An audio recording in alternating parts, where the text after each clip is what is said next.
नमस्कार दोस्तों, स्वागत है आपका अपने इस वेबिनार में। मैं मोहित शर्मा लेकर आया हूँ एक बेहतरीन शेयर आपके समक्ष में। तो आज के शेयर का नाम है औरोबिंदो फार्मा लिमिटेड। तो जानते हैं कंपनी के बारे में। अ, औरोबिंदो फार्मा एक मैन्युफैक्चरिंग कंपनी है फार्मास्यूटिकल की, जो कि ये जेनरिक फार्मास्यूटिकल दवाइयाँ बनाती है। की पॉइंट की अगर हम बात करें तो फार्मास्यूटिकल कंपनी ये Aurobindo pharma at least largest pharma sector की कंपनी है, जो कि यूएस में भी डिस्पेंसर्ड है। समथिंग ये 11 कंट्रीज में है यूरोप को मिलाकर, और 5 लिस्टेड कंपनी है इनकी। 2022 में इनका रेवेन्यू था। बिजनेस सेगमेंट की अगर हम बात करें तो समथिंग इनका 14 स्टेट में वर्क है, और साथ ही साथ ये एलोकेटेड है इंडिया, पोर्टुगल, ब्राजील और प्यूर्टो रिको, यूएस और यूरोप। समथिंग 87 रेवेन्यू इनका आता है। एपीआई की बात करें तो इनका नॉन बेटा लैक्टम प्रोडक्ट मैन्युफैक्चर है 10 एपीआई में इंटरमीडिएट फैसिलिटी में। इंटरनेशनल प्रेजेंस की अगर हम बात करें तो औरबिंदो एक्सपोर्ट करती है समथिंग 150 से ज्यादा कंट्रीज में, जिनका ग्लोबल 90% रेवेन्यू इनका इंटरनेशनल ऑपरेशन में आता है। और इनकी मेजर मार्केट जो है यूएस में है, जो कि इनका रेवेन्यू थर्ड क्वार्टर 2024 में 27% से बढ़ा था, इंक्रीज हुआ था। यूएस रेवेन्यू ब्रेकअप की अगर बात करें तो तीसरे क्वार्टर के 2024 में इनका स्पेशलिटी इंजेक्टेबल 25% का था, जीएक्स ओरल्स 64% का था, और ब्रांडेड ऑन्कोलॉजी की बात करें तो आर्कोलेक बायोफार्मा में 6.5% था, ओटीसी में 4.5% था। वही रेवेन्यू स्प्लिट की अगर हम बात करें तो क्वार्टर थ्री फाइनेंशियल ईयर 2020 में फॉर्मुलेशन में 86% था, एपीआई में 13.5% था, फ्रूटो राइस में 0.5% था। ब्रेकअप की अगर हम बात करें फॉर्मुलेशन की तो यूएसए में 60% का ब्रेकअप है, यूरोप में 27% का ब्रेकअप है, और ग्रोथ मार्केट की अगर हम बात करें तो इंक्लूडिंग इंडिया 10% का इनका ब्रेकअप है। एआरबी का 3% का है। एपीआई की बात करें तो बेटा लैक्टम 72% है, नॉन बेटा लैक्टम में 28% है। इंटीग्रेटेड मैन्युफैक्चरिंग फैसिलिटी की अगर हम बात करें तो इनकी समथिंग 24 मैन्युफैक्चरिंग यूनिट है और पैकेजिंग यूनिट है, जिसमें से स्पेनिंग इंडिया, पोर्टुगल, ब्राजील और प्यूटो राइस। कंपनी लार्जेस्ट बैकवर्ड इंटीग्रेटेड है। और अगर इनके मैन्युफैक्चरिंग फैसिलिटी की अगर हम बात करें तो इंक्लूडिंग इनका US FDA, EDQM, UK MHRA, TGA Australia, GCC DR, WHO health Canada, MCC SA, ANVISA Brazil और जापान पीएमडीए में इनका मैन्युफैक्चरिंग फैसिलिटी है। प्रोडक्ट पोर्टफोलियो की अगर हम बात करें तो ये मान के चलिए कि इनका सेगमेंट जो है सेंट्रल नर्वस सिस्टम और cardiovascular, CVS, anti retroviral, ARV, anti diabetic, gastroenterology, antibiotics. और कंपनी ने अभी 21 प्रोडक्ट लॉन्च किए हैं, जो कि 4 स्पेशलिटी और इंजेक्टेबल प्रोडक्ट है यूएस में क्वार्टर थ्री फाइनेंशियल ईयर 2024 में। आर एन डी कैपेबिलिटी की अगर हम बात करें तो समथिंग 1600 करोड़ रुपए का इनका रेवेन्यू था, 6.7% 2022 में आर एन डी में। और something 9 R and D centres हैं इनके, 5 इंडिया में है और 4 यूएस में है। टीम की अगर हम बात करें तो टीम समथिंग इनकी 1500 से ज्यादा इनके साइंटिस्ट हैं, और 20% आर एन डी स्पेंडिंग इनकी एडवांस में चलती है, जो कि बायोसिमिलर पाइपलाइन और फ्यूचर ग्रोथ पिलर के लिए ये इन्होंने कैपेबिलिटी की है। अच्छा, पेटेंट और फिलिंग की बात करें तो क्वार्टर थ्री फाइनेंशियल ईयर 2020 में अरविंदो ने 820 एएनडीएस और 261 डीएमएफएस और 792 पेटेंट एप्लीकेशन इन्होंने यूएस एफडीए और ओवरऑल 4164 डोसायर अक्रॉस यूरोप और अदर जोग्राफिक कंट्री से इन्होंने किया था। Q3 फाइनेंशियल ईयर 2020 में 24 में ये मान के चलिए इनके पास 7 फाइल्स हुआ था, जिसमें से शामिल है ANDA और यूएस FDA मिलाकर इनके पास अप्रूवल टोटल 16 आए थे, जिसमें से 7 स्पेशलिटी इंजेक्टेबल प्रोडक्ट थे।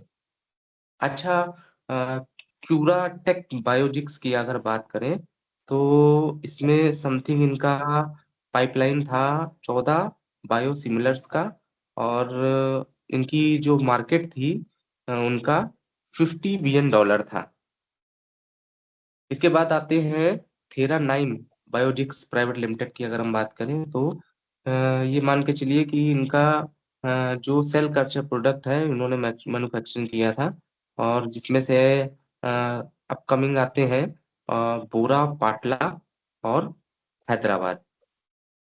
लेवरेजिंग की हम बात करें PLI स्कीम के तहत, तो समथिंग इन्होंने प्रोजेक्ट स्टार्ट किया था 15,000 टन्स का पेंसिलिन जी और काकीनाडा और आंध्र प्रदेश जैसे प्रोडक्ट्स में इन्होंने भाग लिया था, जो कि 2024 में इन्होंने कंप्लीट करके दिए। इसके बाद टोटल कैपिटल की अगर हम बात करें तो अराउंड 1850 से लेकर 1900 करोड़ रुपए का इनका प्रोजेक्ट था। इसके बाद disposal of Eugia US manufacturing की अगर बात करें तो फरवरी 2024 में समथिंग यूजिया यूएस मैन्युफैक्चरिंग इनकी होल ओन सब्सिडरी में हुई थी, इनकी अपनी कंपनी थी। और इनकी क्लिनिकल सर्विसेज में न्यू जर्सी, और इन्होंने अपना बिजनेस एसेट डिस्पोज किया था।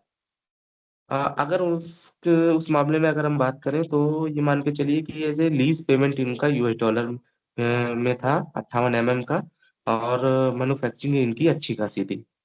तो ऑल ओवर जानते हैं इनके टोटल फंडामेंटल के बारे में। तो फंडामेंटल की अगर हम बात करें तो इनका मार्केट कैप बहुत लार्ज कैप है, 85,803 करोड़ रुपए का इनका मार्केट कैप है। अभी प्राइस इनका 1462 रुपए चल रहा है। स्टॉक P24 का चल रहा है। बुक वैल्यू इनकी 509 रुपए की थी। डिविडेंड 0.31% था। ROCE की बात करें तो 14% का ROCE था। ROE की बात करें तो 11% का ROE था। फेस वैल्यू 1 है।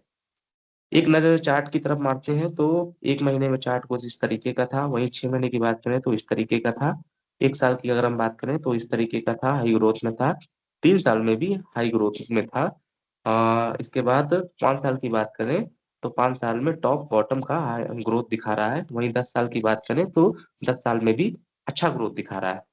मैक्सिमम अगर बात करें तो ऑल ओवर हाई में है।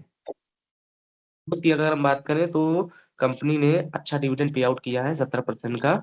कॉन्स की अगर हम बात करें तो कंपनी का स्टॉक प्राइस ट्रेड कर रहा है 2 टाइम बुक वैल्यू से।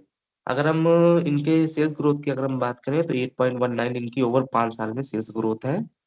धीरे धीरे ग्रो कर रहे हैं, लेकिन फार्मा सेक्टर की कंपनी है तो अच्छी ग्रोथ है। कंपनी ROE 10% है 3 साल में, और कंपनी का कैपिटलाइजेशन इंटरेस्ट ऑफ कॉस्ट बढ़ा है। पीयर्स कंपैरिजन की अगर हम बात करें तो पीयर कंपैरिजन में Sun Pharma industry, Cipla, Zydus life science, doctor Reddy labs, Lupin, Mankind और लास्ट में आता है औरोबिंदो फार्मा। इंडस्ट्री पी की बात करें तो 34.32 का इंडस्ट्री पी चल रहा है। डेट इनके पास 6647 करोड़ रुपए का है। पी रेशियो 23 का है। ROE इनका 11% का है। ROCE 14% का है। कैश फ्लो इनका पॉजिटिव में 197 करोड़ रुपए का। सेल्स इनकी 29,718 करोड़ रुपए की है। ऑपरेटिंग प्रॉफिट की बात करें वहीं तो 6250 करोड़ रुपए का इनका ऑपरेटिंग प्रॉफिट है। नेट प्रॉफिट इनका 3517 करोड़ रुपए का है। वही प्रॉफिट आफ्टर टैक्स की अगर हम बात करें तो प्रॉफिट आफ्टर टैक्स इनका 3579 करोड़ रुपए का है। रिजर्व इनके पास बहुत अच्छा है, 29,784 करोड़ रुपए का इनके पास रिजर्व है। इबिट्टा की बात करें तो 12 का इबिट्टा है। वहीं पीईजी रेशियो की बात करें तो 3.92 तो इनका पीजी रेशियो है। प्रोमोटर होल्डिंग की बात करें तो 51.80 की प्रोमोटर होल्डिंग है। आइए एक नजर मारते हैं क्वार्टरली रिजल्ट के बारे में।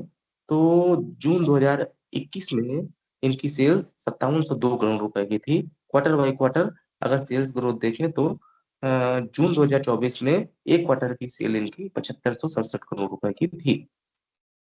ऑल ओवर प्रॉफिट लॉस की अगर हम बात करें तो मार्च 2013 में 5842 करोड़ रुपए की इनकी सेल थी। इसके बाद ईयर टू ईयर इनकी मार्च 2024 में 29,002 करोड़ रुपए की सेल टिल इनकी 29,718 करोड़ रुपए की इनकी सेल है। एक्सपेंसेस की बात करें तो 23,468 करोड़ रुपए के इनके एक्सपेंसेस हैं।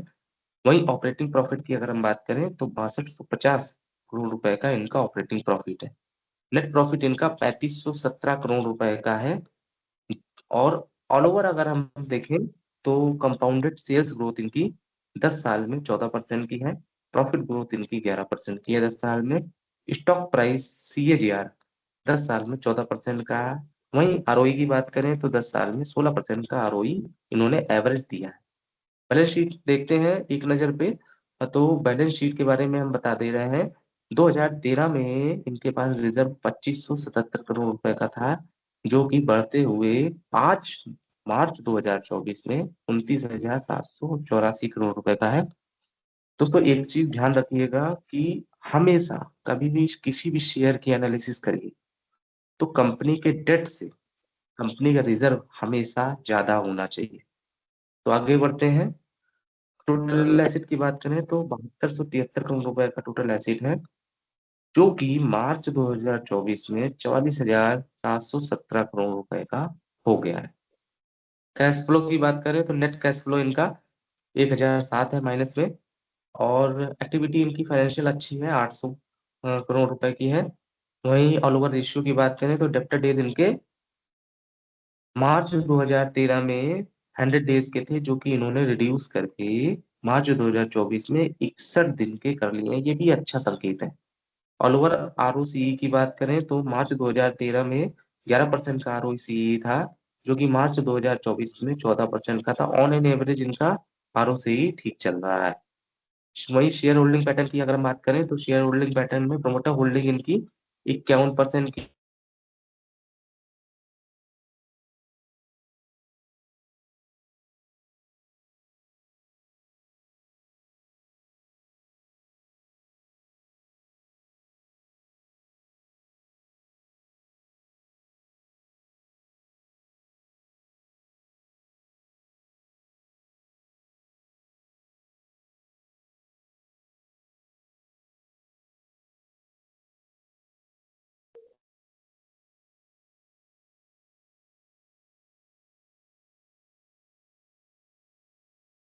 जो कि इन्होंने मेंटेन करके रखी है।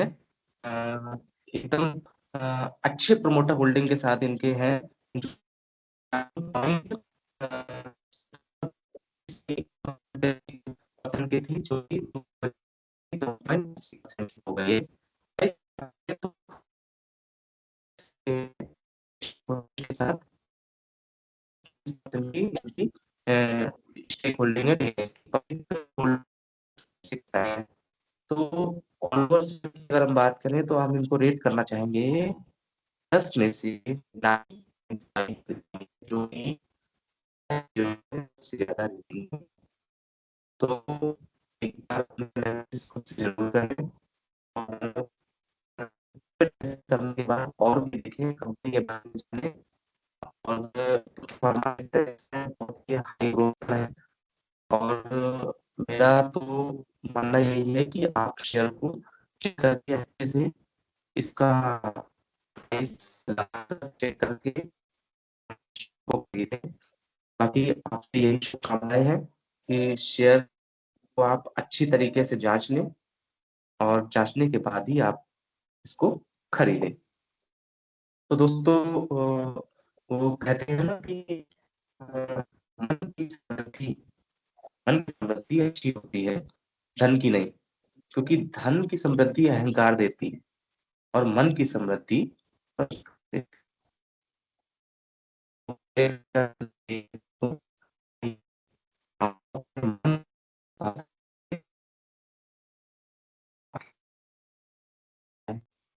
कोशिश करें कि किसी तरह से मदद करें, क्योंकि दान करने से मदद करने से ईश्वर की ईश्वर का आशीर्वाद है। तो हमारी ये शुभकामनाएं हैं और ईश्वर से यही कामना करते हैं कि आप और आपका परिवार मिलेंगे आगे में।